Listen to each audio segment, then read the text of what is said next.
KVS sir may not be able to join today.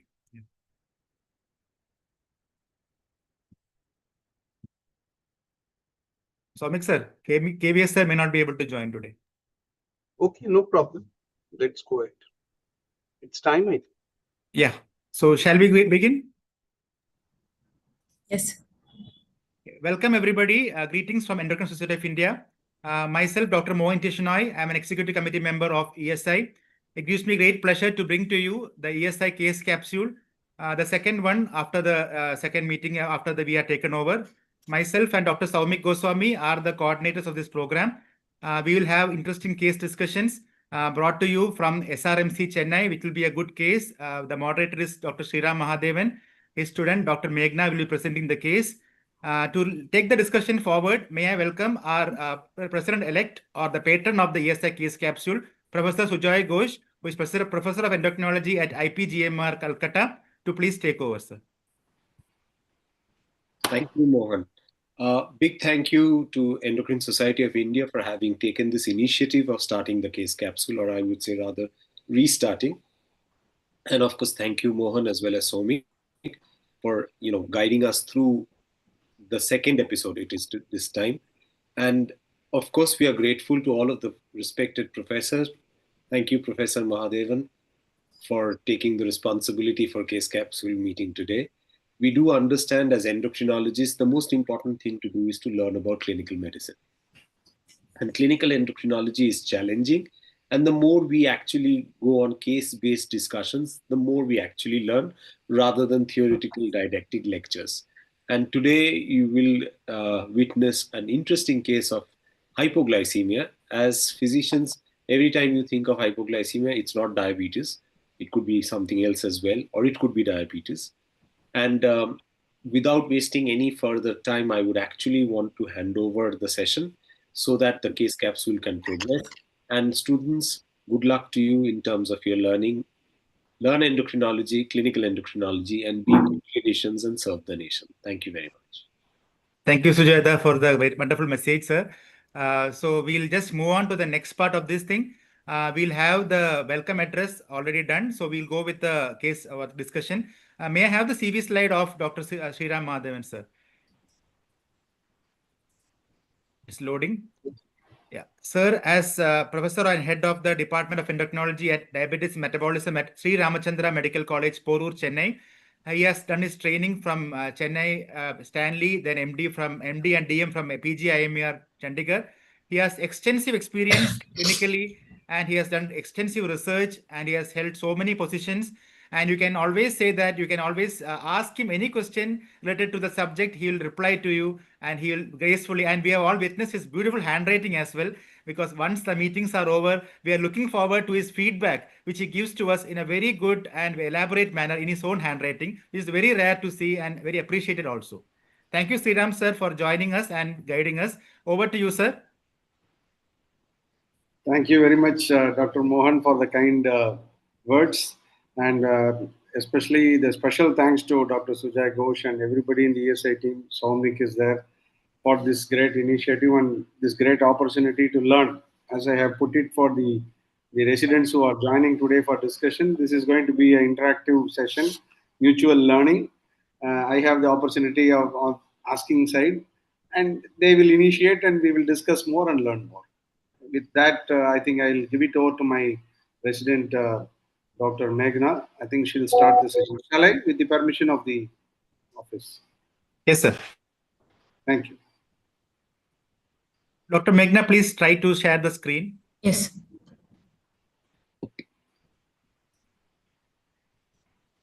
Before she does that also, we welcome the student panelists who have joined here. So student panelists, can you introduce yourself? Dr. Sapan Shah is joined from Kolkata. Please introduce each other because it's good to interact.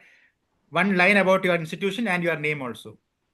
Yes. Good evening, respected faculties and my other colleagues.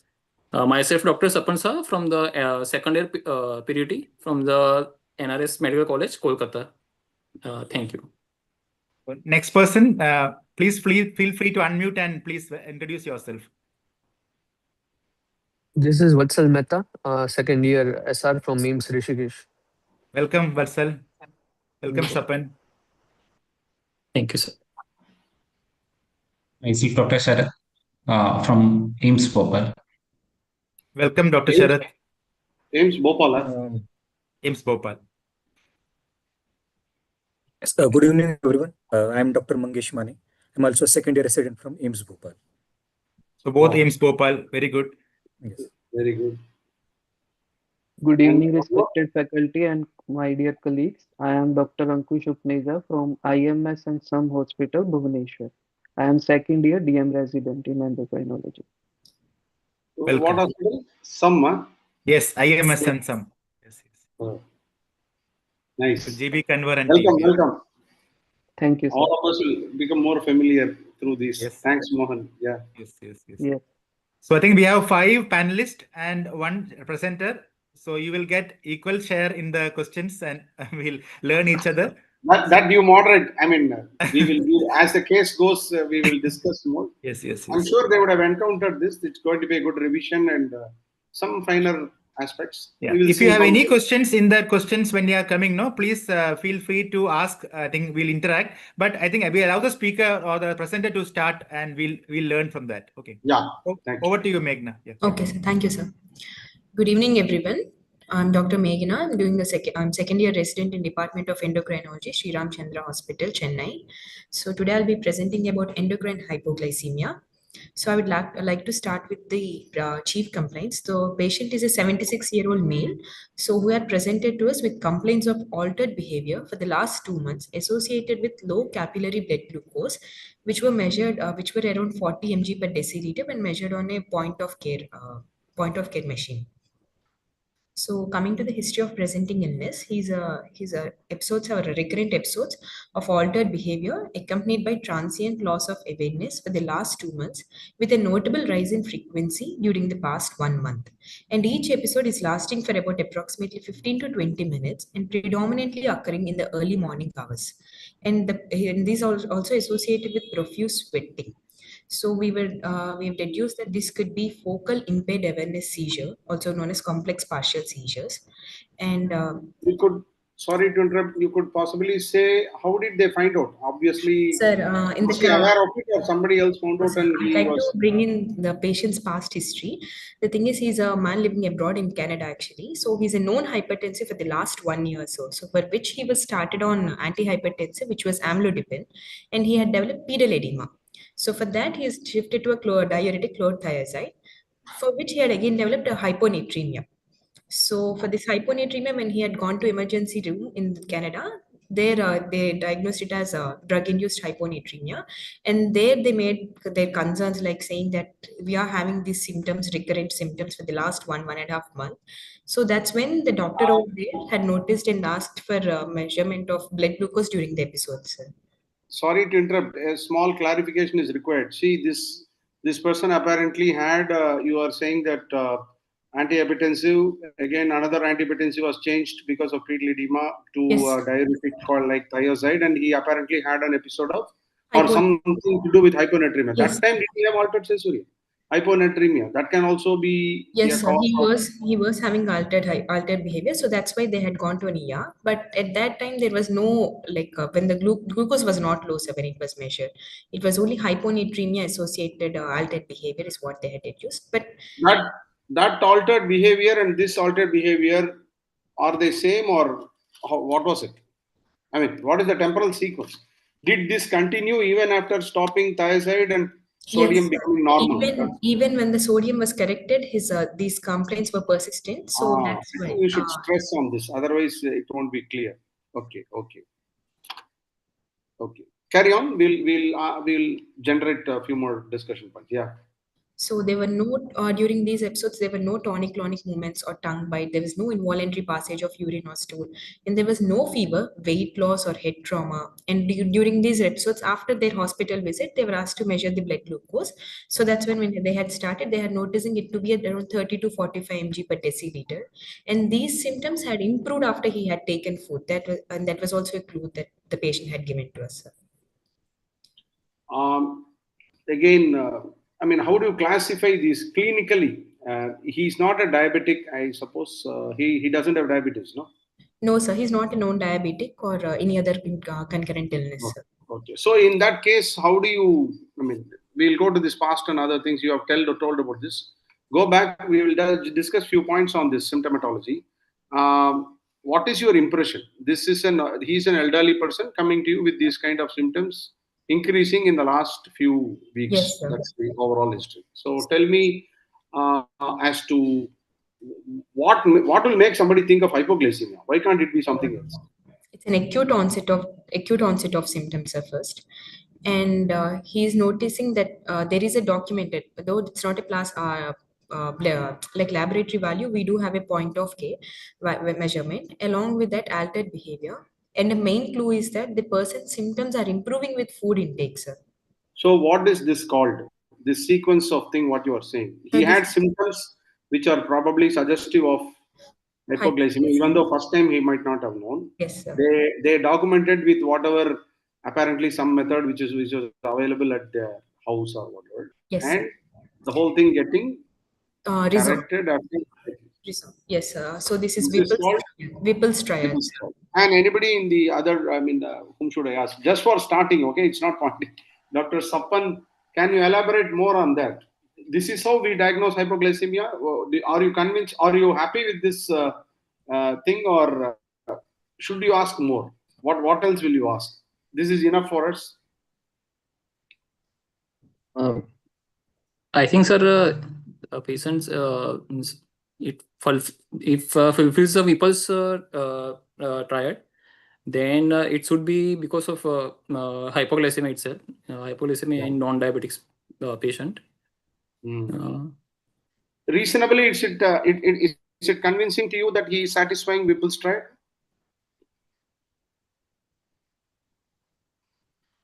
Sorry, am I audible? Yes, sorry. Yes. Right. Please. You are convinced, no? Sir. Anybody Yes, else? sir. Any other? Though the Whipple's triad classically it states that a reliably measured plasma glucose should be measured. I think I have gone through some literature recently. See, it's not, I agree, that will be only done if he's admitted in the hospital. I mean, you have to have a strong index of suspicion, especially in a non-diabetic patient. Suppose this patient was a diabetic patient. In a non-diabetic patient, that too, he's outside. This person, I distinctly remember a few months back in our hospital. So we know that he was in Canada in his son's house there. And what else can happen there, you know? A typical Indian patient going to Canada to meet their children, you know, what else can happen? What other possibility can you think of? I agree, this diagnosis is going to be different. Why I put that is they take all medicines from India. They won't get anything from over the counter there. They will take a course of antibiotics, painkillers, you know, especially ciprofloxacin, azithromycin, etc. They will take from India. And any acute illness, anything, without consulting a doctor, they may take. Or you should ask whether their you know, immediate relative, his wife or son, somebody else was a diabetic, whatever. You can have n number of other reasons should be always kept in mind. I'm sure all of you would have gone through this mentally, because it is very uncommon for otherwise healthy person going from here suddenly developing everything like this. So you should rule out all this as a checklist. Carry on, ma. We will generate more further. Yeah. We'll discuss more. So can somebody? Yes, sir. I'll ask Dr. Vatsal. Yes. Can hypoglycemia cause focal kind of this seizure, etc.? Are you happy with that history? Sir, although hyperglycemia can cause focal seizures, but hypoglycemia is a complete diffuse metabolic encephalopathy state. So more likely it should be GTCS, that is generalized tonic-clonic seizure. Although other possibilities should be kept in mind before labeling it due to hypoglycemia. In that age of 75+%, what are all the defense mechanisms which prevent hypoglycemia in a normal person? Can you just revise quickly our basics on that? Yes, sir. The first defense mechanism against hypoglycemia is decreasing in insulin levels. So endogenous insulin level is decreased. Second difference is increase in glucagon, and third I'm is sure you know that this acts like roughly like a scale, no? Like a right, sir. Right, barometer. sir. Below Right, this sir. happens.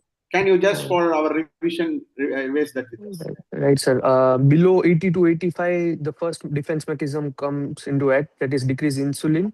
The 80, yeah? increase in I uh, thought it was around 70. Okay, that's okay. You're right. in You might be. Yeah. increase in glucagon below 70, and increase in epinephrine below around 65 to 60, 60 to 65, and below 60, there will be increase in cortisol and growth hormone levels. Excellent. I fully agree with you. I'm sure all of us are on the same page. Everybody would have revised all this. Can you tell me, anybody else? I think I'll ask Dr. Mangesh, at this level, at his age, can any of these defense mechanism be defective or impeded by the age itself or something like that? Endocrinologically, can you think of something? What are all the prerequisites for each of these defense to actually be causing, and correcting the hypoglycemia? Like suppose his glucose goes below 80, his body will undergo Yes, all sir. these changes. Yes, But sir. what are all Yes, the sir. age-related things which can happen? Tell me. Yeah. Yes, sir. So, for example, he might be having liver disease, he might be having chronic kidney disease. All of those things can affect. So, insulin acts, like, stopping insulin will lead to uh, like, increasing gluconeogenesis, and glucagon also will stop the release of insulin as well. Sorry, glucagon. So, all of this is Sorry, your necessary. voice So, is let's say patient breaking. has CLD, CKD. So, in those What is cases, the main? I agree with you. Apparently, he does not have any comorbidity, so we have to accept that his liver and kidney, or he's not a known case of or known person with these comorbidities. My small clarification from you I want is, he doesn't have kidney and liver. What else will you think of? What defense will go down further? See, elderly people. Okay, just a clue. I mean, glucagon. How does it act to correct hypoglycemia? Main mechanism of glucagon. Sir, it acts on liver to for glycogenolysis, and it to increase glucogenesis. Gluconeogenesis. I mean, I'm sure you'll agree that elderly people may be eating very less. They may have, they may already Yes, sir. have all this, low BMI. Actually, this person you will see in the examination that he has a very low BMI. His reserves will be low. That also we should keep in mind. They are more prone for hypo. And anything else? What about the age itself from the point of view of adrenal response? Yes, sir. Yes, So sir. there is a Adrenopods can possibility happen. that Yes, sir. Yes, these sir. counter mechanisms there may be a blunting, Yes, sir. not because of Yes, any sir. disease, but we have to remember Age, that. yes. Otherwise, every elderly Yes, person sir. will not have anything, So Yes, already sir. mildly compromised system and something is happening, and it is going Yes. very low. What makes you think that it is very serious in this patient? Uh, What is unique in this history? neuroglycopenic symptoms. Patient is having Yes. neuroglycopenic symptoms, so Yes. that's why, sir. May I request now? I think Sharath has answered. Sharath has Ankush. Can you tell me? Can you tell me what will make a patient go? What are all the adrenergic thing which he said? No, will not only cause but to correct the glucose, it will cause the symptoms also. This man is missing all this. I'm sure you would have noted in the history. So, what is this kind of presentation called? He is going directly into neuroglycopenic symptom. Before that, there should have been some warning signs. Can you elaborate on that? What am I missing? Sir, actually, the first there is sympathetoadrenal stimulation, due to which there are neurogenic symptoms in the form of palpitations, Correct. anxiety, and cholinergic Absolutely. symptoms in the form of sweating, hunger. And neuroglycopenic symptoms are in the form of like seizures, coma, What is drowsiness. agreed, Dr. Ankush? But what is this patient having? Sir, he is directly going into Why? neuroglycopenic Why? before Can you neurogenic can you symptoms. guess why?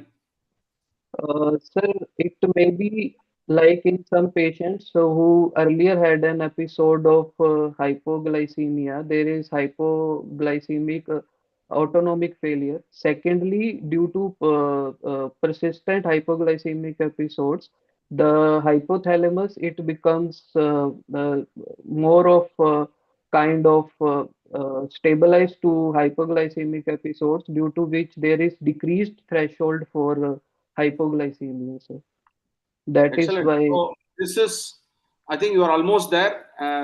Minor variations in the way of expression can be there, but that's okay. You are absolutely correct. This is hypoglycemia unawareness in that sense.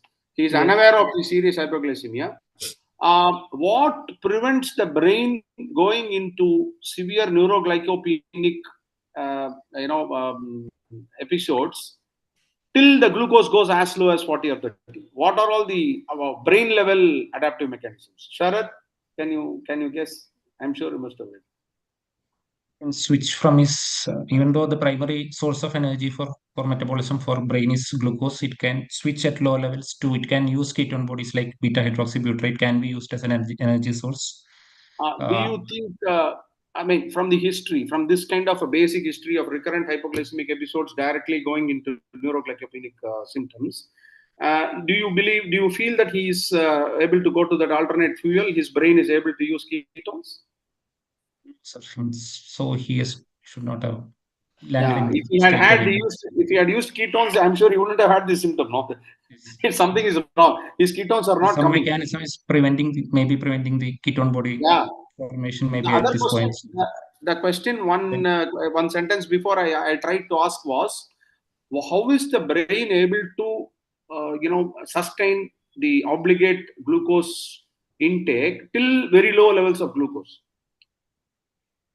What is the glucose transporter in the brain which gets upregulated?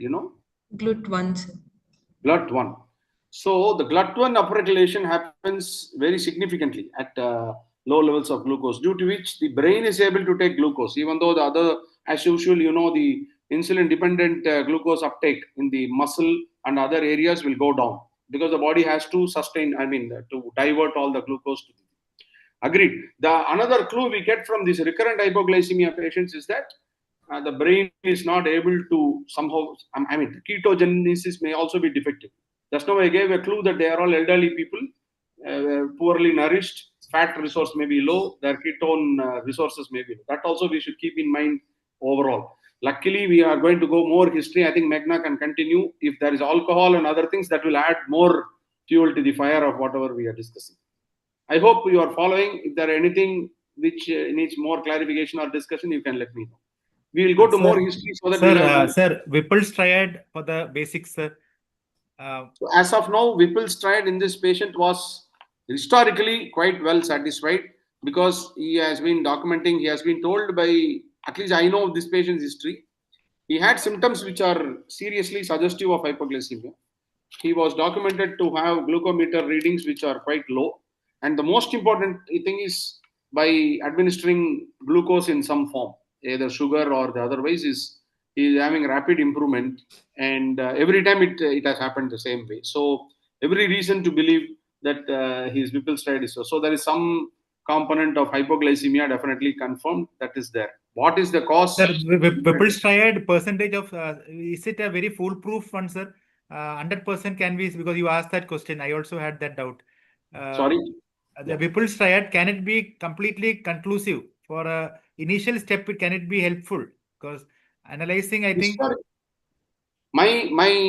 The reasonable suggestion for this patient will be, that is a very serious suggestion of hypoglycemia here. We have to evaluate further. To that extent, we can go. We can't be dogmatic that, as you put it rightly, in hospital documenting clearly, etc., was not done. That part I agree. But from the history, this much we can say, that this man requires further evaluation. There is something wrong. He is going to happen. That much I think we are satisfied. Sure, sir. And one suggestion, one question, just for my knowledge also. Anybody in the Sharad, Mang, anybody can take this. Will you put him on CGM, suppose? Just to confirm this. Any guesses from our Mangesh? Yes. Suppose the patient, yes, sir. He's in Canada, he has access to everything. Yeah. Yes, sir, because CGM will help not only to detect, although at less than 80 CGM is not that sensitive, but it will, we will try to find the relation of the hypoglycemia with the meal pattern, whether it's fasting, whether it's postprandial, what are those patterns. So that will help clinch the diagnosis as well, sir. So that's why CGM will be So necessary. I agree with you partly, but my humble take on this will be that I wouldn't believe too much on CGM in this case, especially at low levels. You know, Yes, there will be so many undocumented low levels it will show, and the tissue fluid and other issues we have to remember. Tissue hypoglycemia. Anyway, you are not doing it for therapeutics, but I agree it will give an idea. And can anybody, maybe I'll ask Sapancha again, what about fasting versus postprandial? That history helps you to differentiate something? Yes, sir. Fasting hypoglycemia versus. So causes are different in case of fasting hypoglycemia and the postprandial hypoglycemia. In the fasting hypoglycemia, we can think of insulinoma, and in the in the postprandial hypoglycemia, there are multiple causes like acidoblastosis or insulin autoimmune syndrome, or maybe. Wait. Functionally and conceptually, what is the difference between acidoblastosis and insulinoma? There is, Sir, there will I mean, be both are hyperinsulinemic states. yes, sir. So why do you want to say this insulinoma and that is acidoblastosis? I agree. Pathologically, there will be difference, but what will be the functional understanding difference? Uh, I don't think so. No, I don't think it should be different. No, both are autonomous secretions of yes, sir. insulin at a level which is not required at that glucose. We'll quickly go through the case in another 2-3 slides and then come back again. Yeah, Dr. Meghna. The patient is a known hypertensive with last 1 year, and right now he's on cilindipine 10 mg. But there was a change of antihypertensive drugs from amlodipine to hydrochlorothiazide. Can anybody, just for kindling your lateral thinking or thought, can hydrochlorothiazide in a proven case of insulinoma or in a hyperinsulinemic suspected case, any interaction can you think of? When we are giving diazoxide, if at all in insulinoma to prevent pedal edema, hydrochlorothiazide can be given. That okay. Oh, okay. That is an addition. That is especially in children. Anyway, that's the diazoxide to cause edema in an adult. You have to give a sky high dose. Very good. Any other? What does hydrochlorothiazide do normally to glucose metabolism?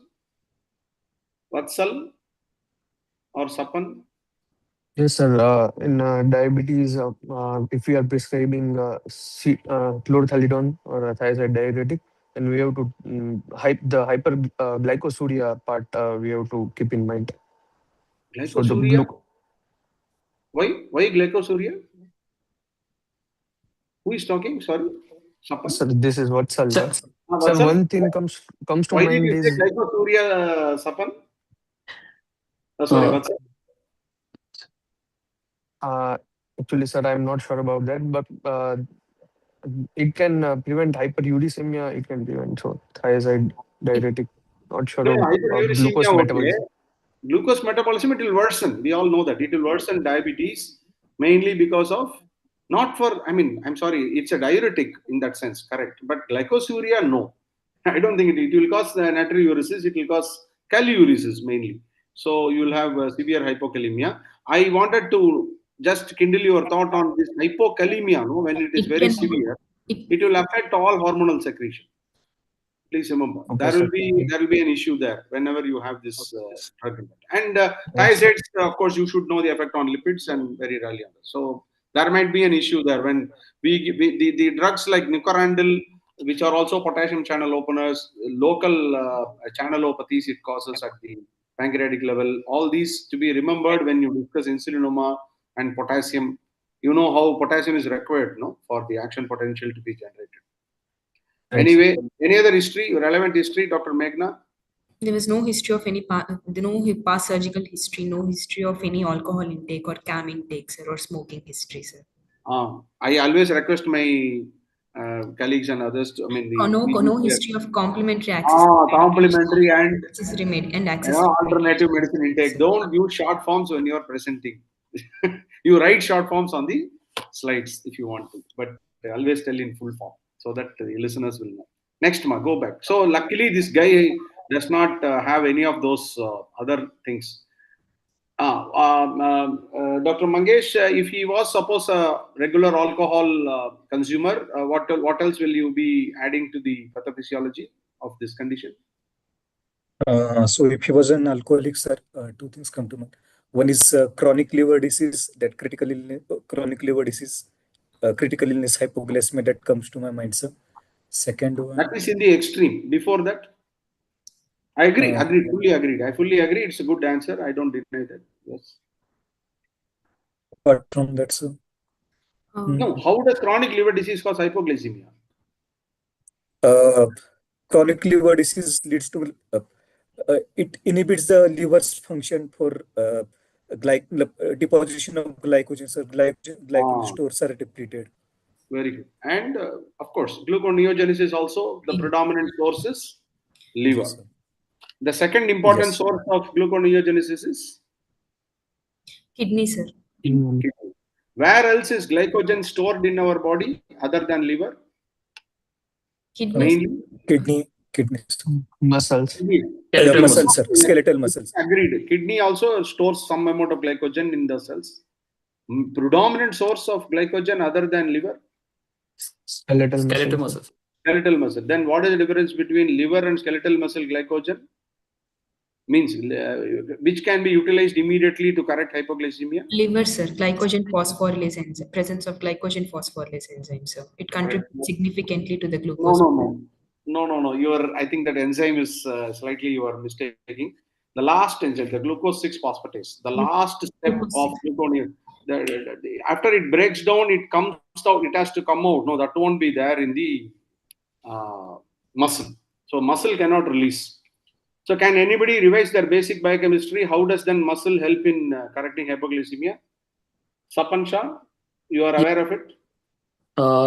Sir, mostly in the skeletal muscles, lactate will produce by the anaerobic glycolysis that will transmit to the liver and via the Cori's cycle, which increase the gluconeogenesis. Excellent. And also by the alanine means amino acid increase the alanine, which transfer liver and convert to the pyruvate and increase the. I think at least remember the concepts. Correct. Fully agreed, and I appreciate your answer. Next slide, ma. Go further. So to summarize, here we have a 76-year-old male, seemingly well individual, with a recurrent documented predominantly post-absorptive hypoglycemia associated with neuroglycopenic episodes and with no evidence of systemic illness suggestive of spontaneous hypoglycemia, likely due to endogenous insulin or insulin-like hormone excess activity, sir. You have given a big statement with a lot of finely worded terms. I think everybody will agree to this fairly. No, I don't think we will go further. Quickly go into examination, then we will come back. Yeah. Okay, sir. So on examination, there is no postural drop, but pallor is present and there are no signs of insulin resistance. Dr. Mangesh, why did she say there is no postural drop?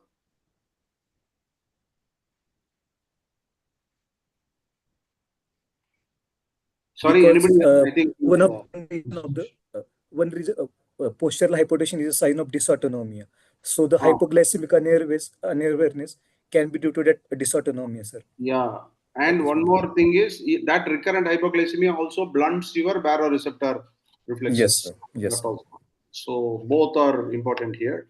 Very nice. So with antihypertensives, he is fairly well preserved. Okay, then continue, ma.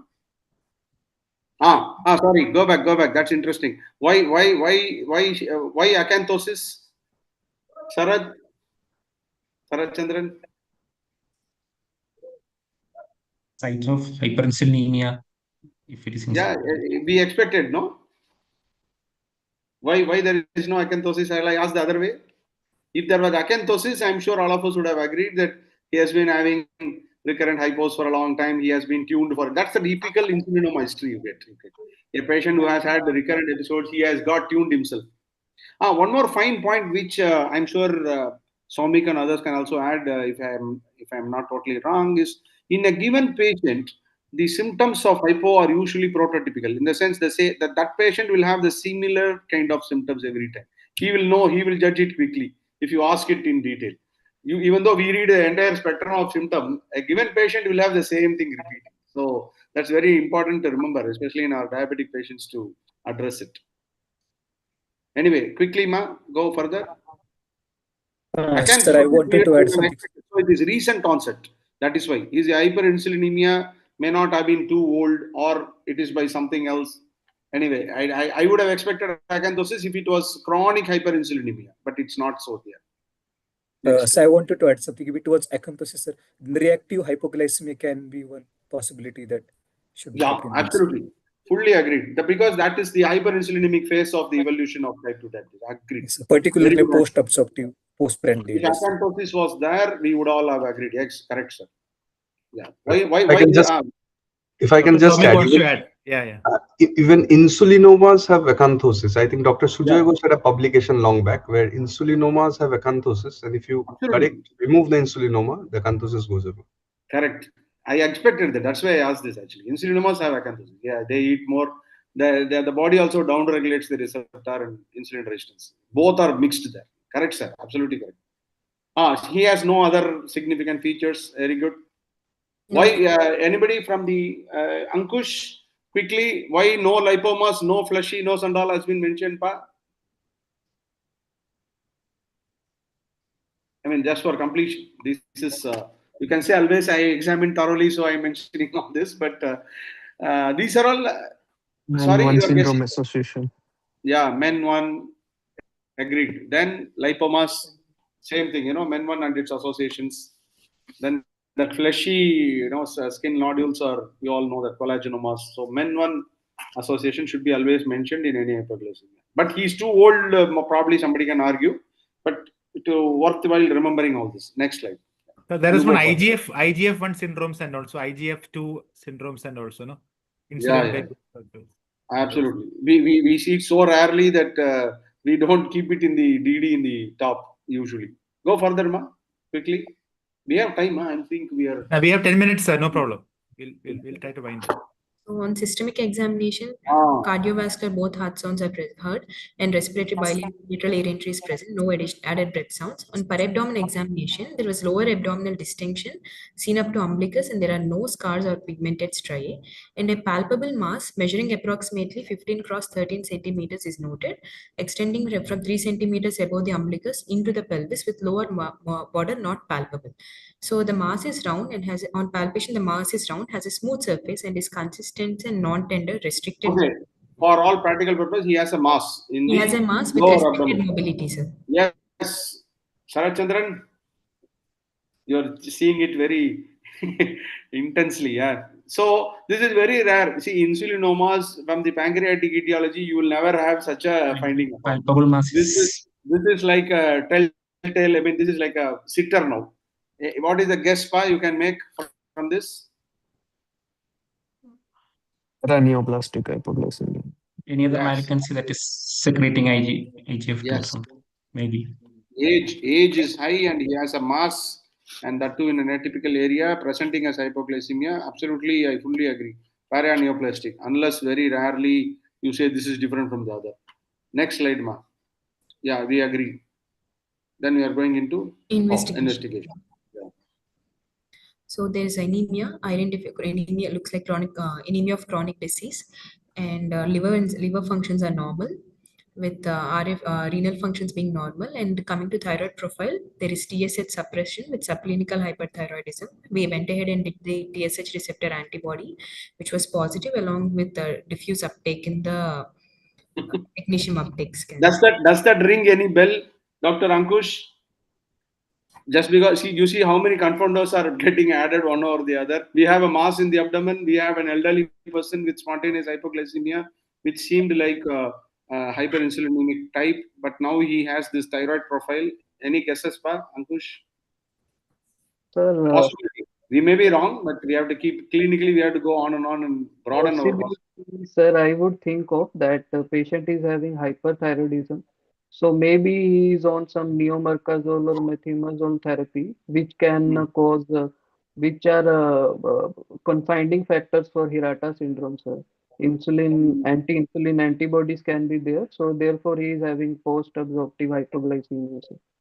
Very, very, very correct. Anything odd in the history which will negate this, or anyway, you are right, Pa. At least clinically, you are right. That possibility, but it is very rare. It cannot explain the mass. You all know that Occam's rule, no? In clinical medicine, you try to explain every finding by a single unifying kind of a diagnosis, no? He may not fit into that, but you are right. There is an independent thyroid problem also. How to relate this, we will see whether we are able to relate it in the next few slides. Go on, Ma. So kidney and liver are normal. That possibility is ruled out. Good. And coming to adrenal function tests, serum cortisol was 7.9 microgram per deciliter with an adequate stimulated response. No, you come back to this after insulin. I mean, you come back. Yeah. Did we not check insulin in this patient? We had checked. What is that? How do you approach? We have to check. I'm sure all of us will do the critical sample. Yes, sir. During the peak hypoglycemia. We are supposed to check. So we have go on the with patient. Present this and then come back to the other hormones. That will be better. Yeah. So we had admitted the patient and planned for a prolonged fasting test, and we initially checked the blood glucose for every 1 hour because of the patient's history, and the critical sample was sent when the capillary blood glucose was 54, and the I think within 2.5 3 hours itself he had the hypoglycemia. There was no delay. Yeah. Next, go on. So we had sent the critical sample, which included random plasma glucose, insulin, C-peptide, and we planned on doing anti-insulin antibodies if the insulin levels were high, and urine ketones and serum cortisol were sensor. All of us agree with this plan of investigation. Dr. Vatsal? Yes, sir, completely. The previous one, I mean, anything else missing here? Because if your clinical examination was convincing and you had a hard mass sitting there or whatever, a firm mass in the abdomen in an elderly person gives you the suspicion of malignancy. Yes, sir. We didn't have sir. We didn't have add. Okay, one more hormone could have been added to this. We can add IGF-1, 2. Pro-insulin, sir. 1 and 2 we can add. And we don't routinely do. These are all the things which books will mention and we don't follow. And in ketones, what do we do, Dr. Mangesh? This urine ketone is enough, or you have to send serum ketone? And in yes, sir, serum ketone levels are necessary, sir. Serum ketone of more than less than 2.7 nanomole per liter is necessary, sir. Which ketone not is urine that, ketone, sir? Beta. How do they do? Beta hydroxybutyrate, sir. Serum ketones. Serum ketone, you have a separate kit for beta hydroxybutyrate. Are you aware of that? We have one ketone meter in our wards that measures.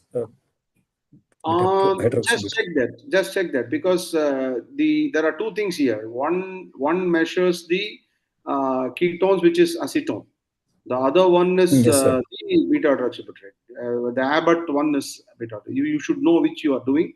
What you are using in urine can also be used for blood. Just check that. So this is urine ketones, which is be only acetone. And do you expect the cortisol level to be low or high in this patient? Critical sample during hypoglycemia. What is yes, sir. It should be high, sir. How high? How high? Not sure, sir. Not sure the exact level, sir, but it should be high because it's a counter regulatory hormone. Anybody else? At the time of hypoglycemia? To say that because patient had recurrent episodes of hypoglycemia, there can be blunting of the sympathadrenal response. So cortisol can be. Actually, sir, 50% of the patients, the cutoff may not be reached because every person responds differently. Maybe after 15 or 30 minutes, cortisol may have reached the cutoff value. So 50% patients can have below the cutoff level for the adrenal insufficiency. So by having a suboptimal cortisol level itself does not mean they have adrenal insufficiency. Am I right? It may be due to the recurrent hypoglycemia itself. That's a very fine point. I think all of us should learn. We have had several occasions to test it. Suppose I do ACTH stimulation test, what will happen in the same patient? Because the cortisol level actually, what is the value, Ma? Go back, Dr. Meghna. Show me the value. This you see this patient during peak hypoglycemia, his value was only 7.9 microgram. So that is pretty low. No? Then we did with acron prolongatum. The value comes normal. This is the discrepancy we are seeing in many of the patients. We reviewed literature and found that this is well described reasonably, but very rarely studies are done to say that, that point which you made is absolutely correct. Recurrent hypoglycemia blunts both sympathetic and adrenal cortical response also. And it may respond to ACTH, but not to hypoglycemia for reasons not very clear. And can anybody guess what is this FSH-LH mean here?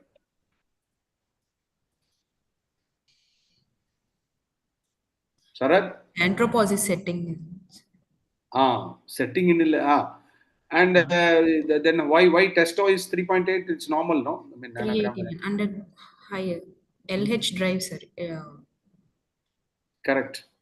Good. So he is in andropause. So that is pituitary functions are okay. That is an indirect clue that the recurrent hypoglycemia is causing low cortisol and it's not through ACTH. So for that reason. Yeah. We have only a few more minutes time. Quickly. Next. So here's the critical sample, sir. So this insulin of less than 0.2 rules out one etiology straight away. Which is it?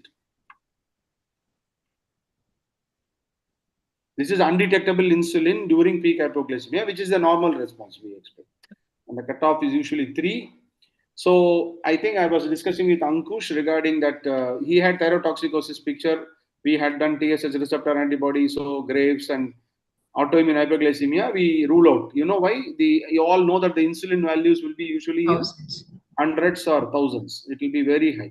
Any very high value of insulin, we should suspect autoimmune hypoglycemia, which is not the case here. And here insulin is suppressed very clearly. And C-peptide is also low. C-peptide usually above 0.6 or 1 is taken as the cutoff for this purpose, for diagnosing hyperinsulinemia. So what does this patient have now? Insulin-like activities. Insulin-like activity by something else. Because he had a mass, we all now are able to easily guess that it is most likely due to the mass, which is paraneoplastic.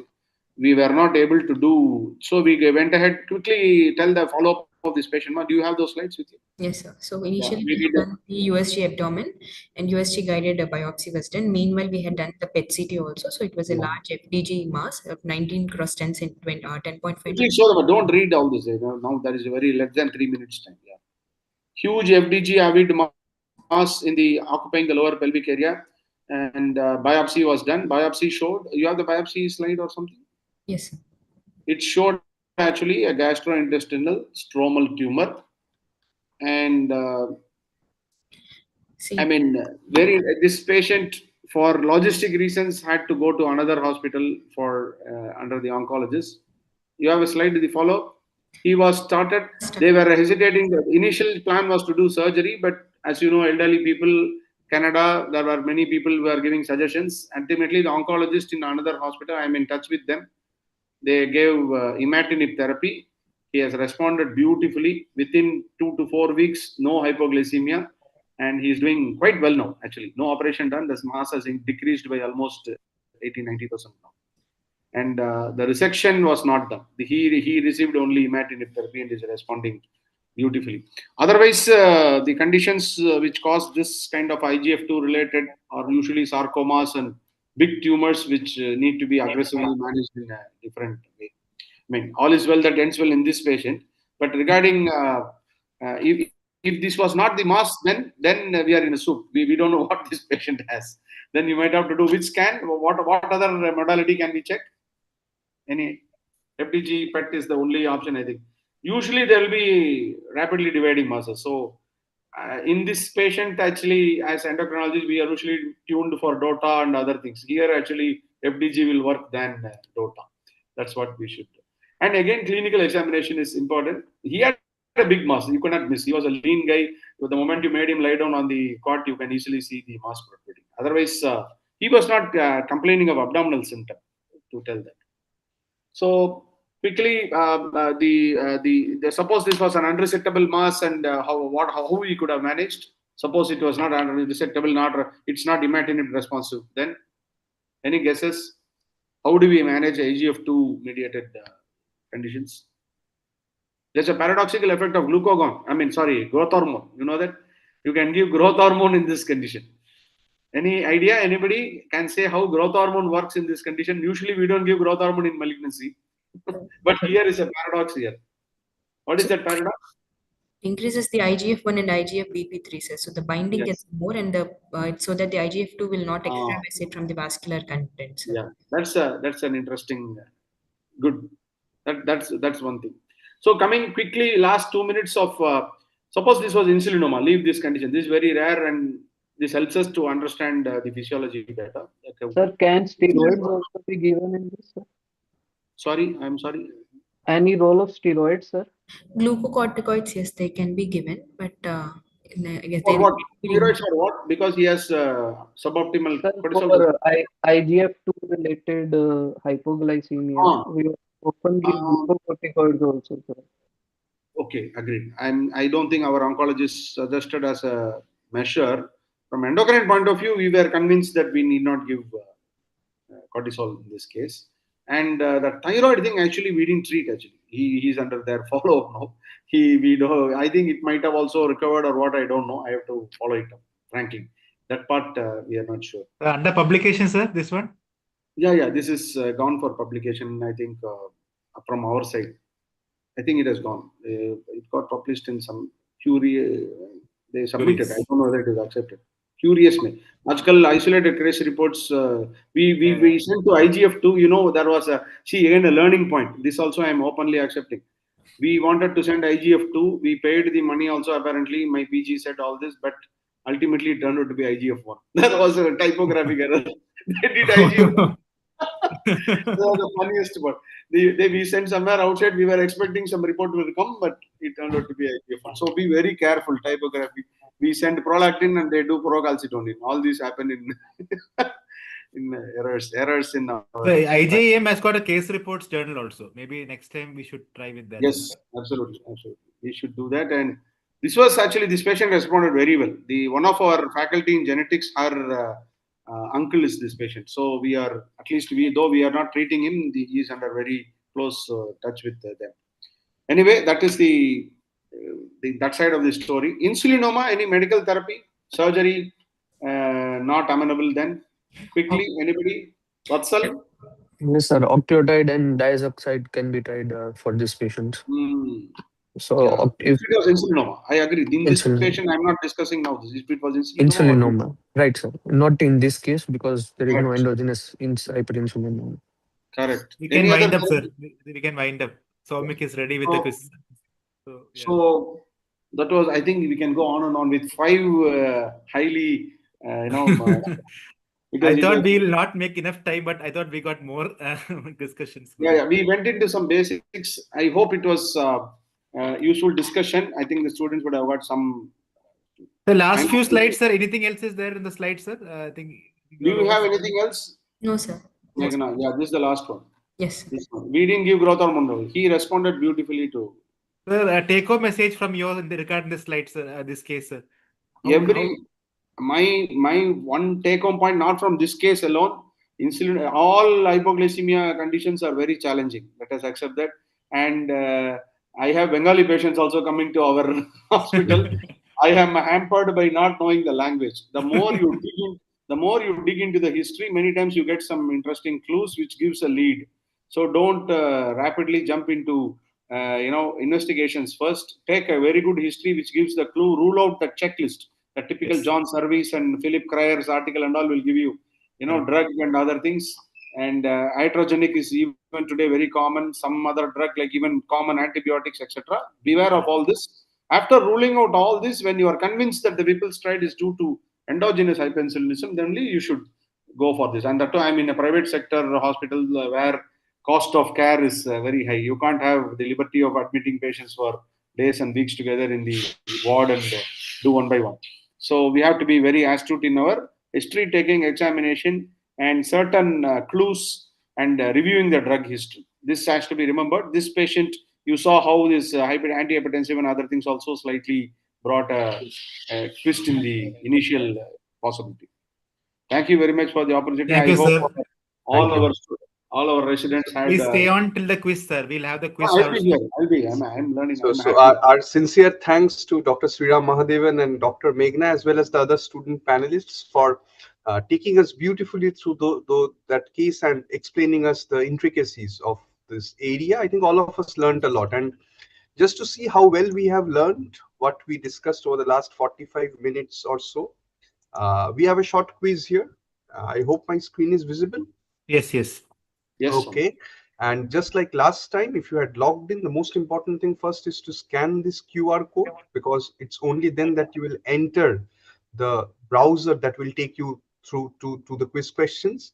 You have to Students over enter here your can full- also do, no? Students over here Yes, can also. everyone. Students can, even Dr. Meghna can be a part here. Only me and So, Dr. Sriram cannot do, no? So, I think you shouldn't. So you, all students should enter their full names. Their full name. If you don't enter your full name, you won't be eligible for a prize, because there are prizes for the top 3 finishers. So there will be 10 questions. After each question, I'll be waiting for 15 seconds before we move to the next question. After the first question, the 5th question, and the 10th question, of course, we'll be giving out names of the top scorers. And after the 10th, of course, you'll get to know the top 3 finishers as well. So in case there is a tie, it's a fastest finger first quiz. So the faster your response, the more you score. You don't only have to score correctly, you have to score quickly as well. Your device shouldn't be idle. For some reason, if you are logged out in between, then it's difficult to log in and be a participant as well. So good luck, get ready. I hope you are all familiar with this format, and I'll just wait for a couple of seconds for those who haven't scanned it yet. Yeah. So those who has not joined so far, we'll just put in the groups to join, but they have already benefited from the discussion. So maybe 1 minute we can hold on, Sham, so that people So we'll join. wait for 30 seconds. 30 seconds. About Yeah, 30 because seconds. already we are a bit late. Yeah. About 30 seconds will be okay. So there are 10 questions. Some of them have very easy answers. Some of them need to be worked out a bit. But if you have been attentive over the last 40 minutes, 5 minutes or so, you'll answer at least 8 out of these 10 correctly within a nanosecond, I should say. Yes, sir. I think we can go ahead. I can think we can go ahead. So here's the first question. So amongst these 4, which is the least likely cause of reactive hypoglycemia in a patient without diabetes? Least likely cause of reactive hypoglycemia. You have 4 options. A, dumping syndrome post gastrectomy. B, fructose intolerance. C, insulinoma. Or D, is it high carbohydrate meal in insulin resistant individuals? So your time starts now, 15 seconds. This should be a sitter if you have been attentive.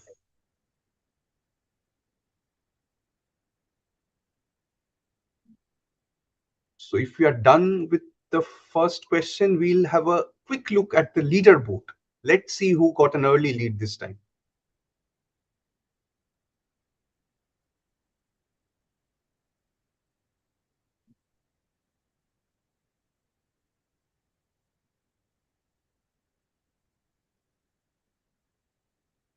Can we have a look at the leaderboard? Technical team, Sham. Wait for 10 seconds. Okay. Yeah. I think we've given enough time, so we can display it right away. The first, 5th, and 10th questions, no? We have this leaderboard. So do I have to stop sharing? Do I have to stop sharing?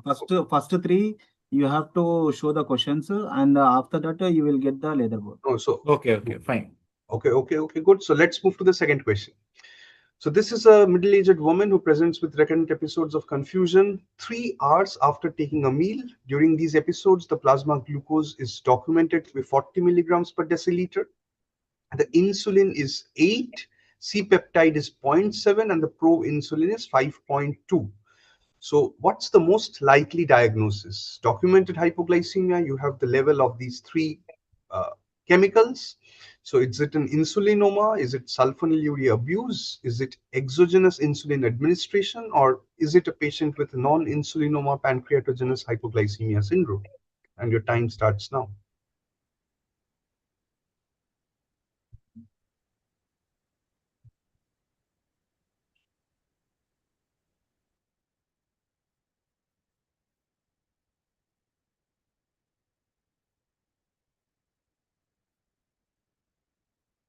So I think we have spent around 15 seconds or so. Let's move to the third question. So third question is a sitter. Which drug class is most commonly implicated in drug-induced hypoglycemia in hospitalized patients without diabetes? So is it quinolones, is it beta blockers, is it pentamidine, or is it diisopyramide? You have four options to choose from.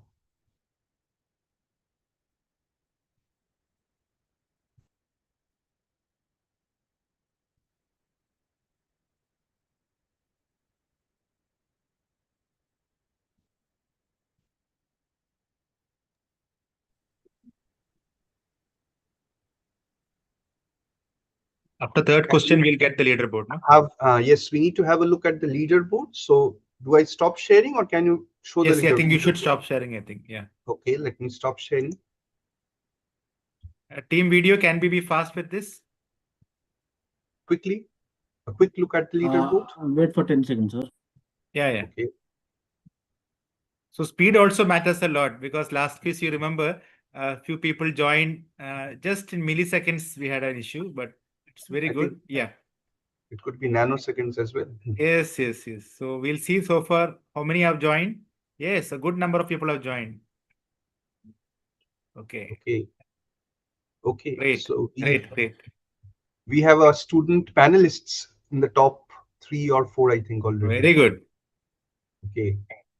And there are others as well. So I think I'll start sharing my screen again. So after the 6th question, then we'll have a look at the leaderboard, and then again we'll have a look after the 10th question to see who wins this finally. So let me go back to this. Okay, here it is. Okay. So the next question, the 4th question. A 32-year-old woman without diabetes develops hypoglycemia. Documented glucose is 52, not lower than that, milligrams per deciliter during a 72-hour fast.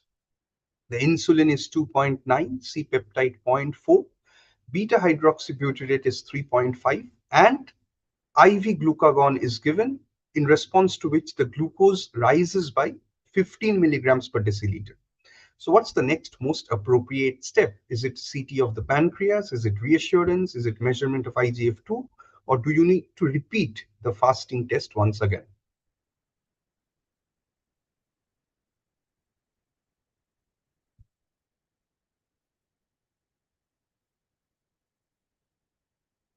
If you revisit the physiology, you can work it out.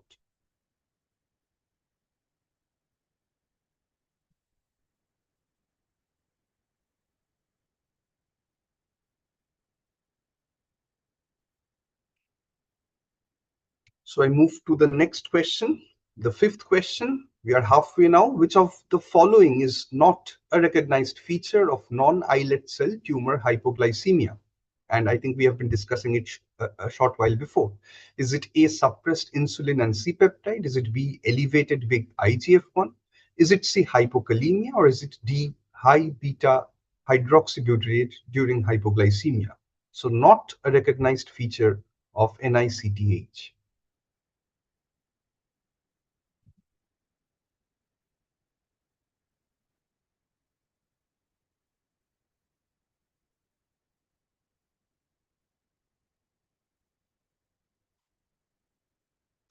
I'll move to the 6th question, after which we'll have a look at the leaderboard. So this question is about a 28-year-old woman with SLE on hydroxychloroquine who presents with recurrent fasting hypoglycemia.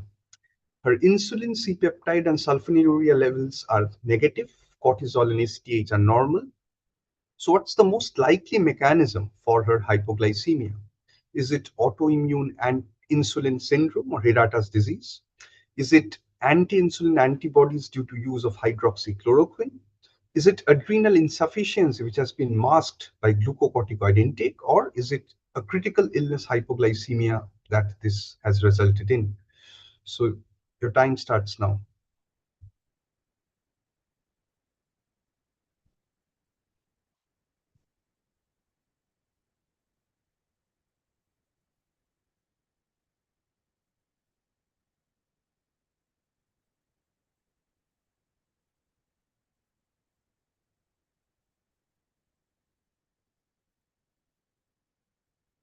So I'll stop sharing here and hand it back to the technical team to show us how the leaderboard looks now.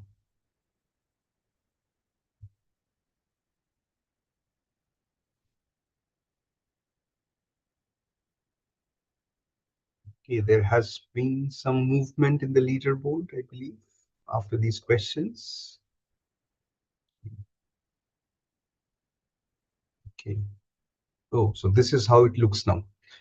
So again, we have some of our student panelists in the top, but there are 4 more questions to go and it's an open field. So if you score quickly and score well in the next few questions, you could find your name on the leaderboard as well. So the next question, the 7th question, it's a sitter. If during a prolonged fast, which biochemical pattern best distinguishes insulinoma from normal physiology at a plasma glucose level of less than 55? Is it option A, insulin more than equal to 3, C-peptide more than equal to 0.6, beta hydroxybutyrate less than or equal to 2.7, or is it B, insulin less than 3, C-peptide less than 0.6, beta hydroxybutyrate more than 2.7, or is it C, insulin more than or equal to 3, proinsulin less than 5, or is it D, insulin less than 3 with elevated IGF-2 levels?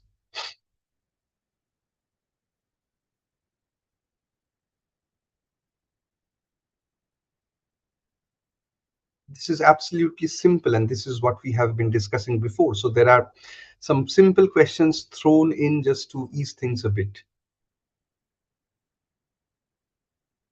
So I'll move to the next question, which is about a 55-year-old man with hepatocellular carcinoma who complains of persistent hypoglycemic episodes, which have been documented with a plasma glucose level as well. His insulin and C-peptide levels during those periods of hypoglycemia are undetectable. The IGF-1 is low, the IGF-2 is normal.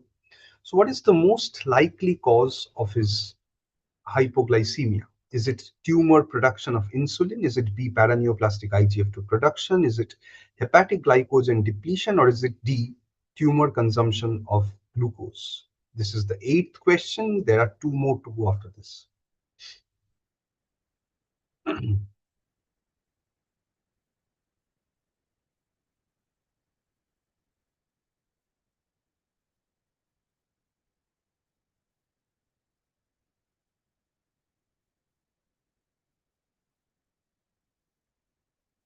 We move on to the 9th question.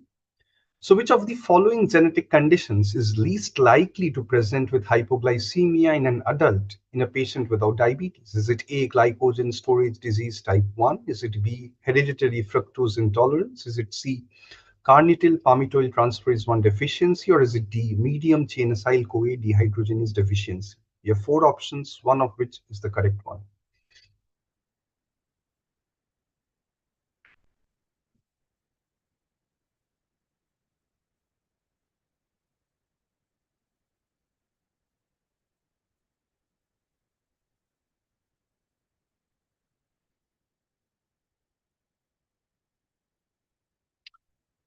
I move over to the final question of this quiz, and we'll have a look at the results after this. So this is about a 40-year-old man with alcohol use disorder presenting with hypoglycemia after a 3-day binge drinking episode. His glucose is documented to be 32. His insulin and C-peptide are suppressed. Cortisol is normal. Lactate is elevated. So what's the primary mechanism for his hypoglycemia? Is it insulin secretion induced by ethanol? Is it ethanol-induced glycogenolysis suppression? Is it ethanol-induced glucogenesis suppression? Or is it lactic acidosis causing pseudo hypoglycemia rather than there being true hypoglycemia? And your time starts now.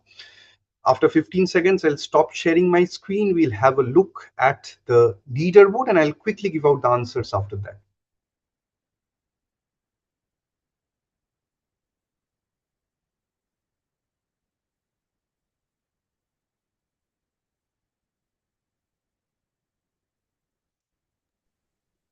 Excellent quiz. So we'll have the results now. Okay, so let's see who wins this for the top 3 finishers this time. Can we have full screen? Yeah, it's coming. Okay. So it's live. So we have a winner. Okay, we have Dr. Siddharth Raghu as our winner, followed by I think Dr. Meghna and Dr. Sachin Krishna Raj K. So I'll just share my and Dr. Mohan's contact details after I give out the answers, so that the top three winners should get back to us either by WhatsApp or an email, so that we can send you the prizes, the certificates, and the other prizes that ESI has promised to give our winners.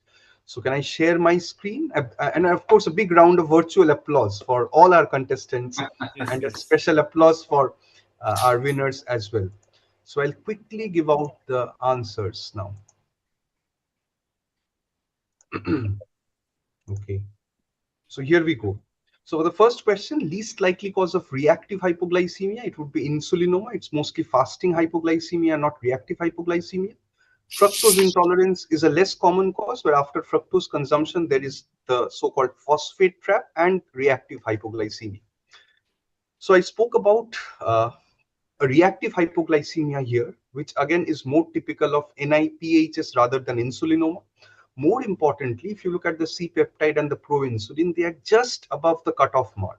So some slightly high C-peptide, slightly high proinsulin is more suggestive of NIPHS rather than insulinoma, where the levels are much higher. They're comfortably more. Usually the C-peptide is more than 1, the proinsulin is close to 10. So just elevated C-peptide, proinsulin, and mainly reactive hypoglycemia is suggestive of NIPHS rather than insulinoma.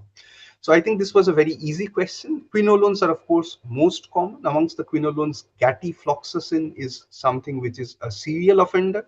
Levofloxacin is also implicated. Moxifloxacin is a safer quinolone. If you look at the others, they do cause hypoglycemia, but it's not that common, and the mechanisms are a bit different. So this was about a 32-year-old woman without diabetes who developed a glucose level of 52 after 72 hours of fasting. If you look at the insulin and C-peptide, they are appropriately suppressed, which means that there's no endogenous hyperinsulinism. And if you look at the beta hydroxybutyrate, it's above 2.7, implying that it's a normal starvation ketosis which is taking place. And since there is lack of good glucose response to glucagon, the cutoff is more than 25. It implies that during starving, the glycogen in the liver was not preserved. There was lack of insulin. There was no preservation of glycogen, which is again the normal starvation response. So it has been seen that in young women or young to middle-aged women, prolonged fasting can result in glucose levels of between 40 to 60 milligrams per deciliter, which can be a normal physiologic response. So here, reassurance is the only step. We don't need to do anything else, particularly since the beta hydroxybutyrate is more than 7 and the glucagon response is less than 25. The next question was, which of the following is not a recognized feature of NICTH? I think we discussed it a short while ago. It behaves like insulin, so there will be suppression of ketone production during hypoglycemia. Hypokalemia can also occur because IGF-2 activates the sodium potassium ATPase pump and drives potassium intracellularly. So this was a SLE patient presenting with recurrent fasting hypoglycemia. The usual causes ruled out. So Hirata's disease or autoimmune insulin syndrome on its own is not very common, but it might be commonly associated with other autoimmune diseases. Drugs which have a sulfhydryl group predominantly are known to result in Hirata's disease, like methimazole, like clopidogrel, or even alpha lipoic acid. Hydroxychloroquine has not been associated with generation of anti-insulin antibodies. I think this is what is the basis of what we have been discussing over the last hour or so. So an insulin cutoff 3, C-peptide 0.6, and a beta hydroxybutyrate cutoff of 2.7 is what best distinguishes endogenous hyperinsulinism from normal physiology. So this was a 55-year-old man with hepatocellular CA with persistent hypoglycemia. Again, there could be two causes. During the early stages of the disease, paraneoplastic IGF-2 production is the more common causes, but here the IGF-2 was normal. In more advanced stages of the disease, hepatic glycogen depletion as well as decreased gluconeogenesis due to lack of hepatocytes leads to hypoglycemia. Here, since the IGF-1 is mentioned to be normal, hepatic glycogen depletion is the more likely cause. Amongst the genetic diseases least likely to present with hypoglycemia in adulthood, you have MCAD, which is usually a disease of childhood and doesn't persist into adulthood. In the rest of the condition, you can expect hypoglycemia even in adulthood.